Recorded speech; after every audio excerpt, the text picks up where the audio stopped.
Now try to make the circle smaller. Go on in canter. Bring the horse in with your outside rein only. Inside leg at the girth, not back. At the girth. And you bring him closer here. Just with the outside rein. Just with the outside rein. Just with the outside. Here. Come closer, come closer, come closer, come closer, come closer, come closer. Okay, and out. Beginning of the pirouette.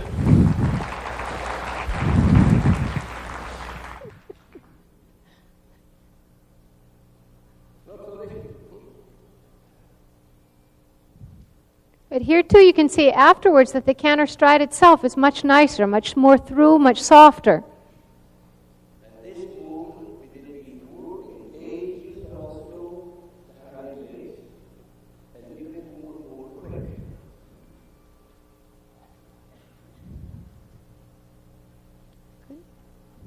Now you can do the half pirouettes the same way. You shorten the canter strides as you did here on the small circle.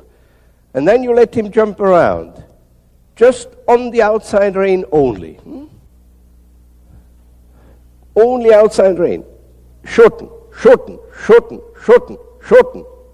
Short, short, short. Yeah, if you shorten a little bit more, then you have a smaller half pirouette.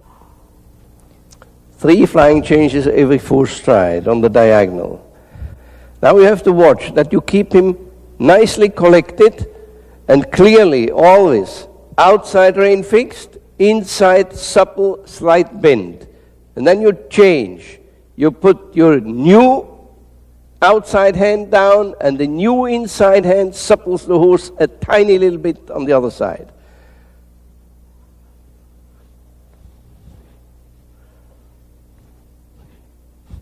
Okay. These are good. At this stage, that's fine. The horse clearly did his changes. What you would like to do is get him a little bit softer through the neck, have the change a little bit more sprung, but that's something you're not going to do that right away.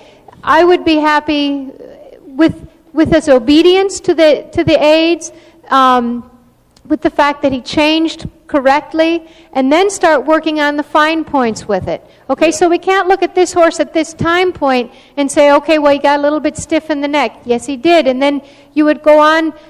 If this were my horse, I would do a single flying change and then maybe take him back on a circle and bend him so that you teach him after a flying change to be bent and relaxed again. And then come after the circle on the diagonal line, come back again, do a flying change, and again circle the other way. Also so that they don't anticipate on the diagonal when you begin changes that you're just going to do changes and changes. Another good idea is when you're beginning the flying changes is to go on a racetrack and have a racetrack or a big area or a big field where the horse sees no end, and maybe do a couple series of changes, then canter again, loosen him back up, and begin again a series of changes. So the horse really waits for you and doesn't do changes on his own or anticipate or get fast or the other problems that can happen with that. Yeah.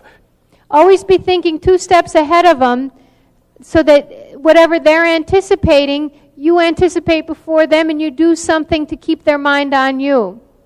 And so that you always keep them waiting for your aids.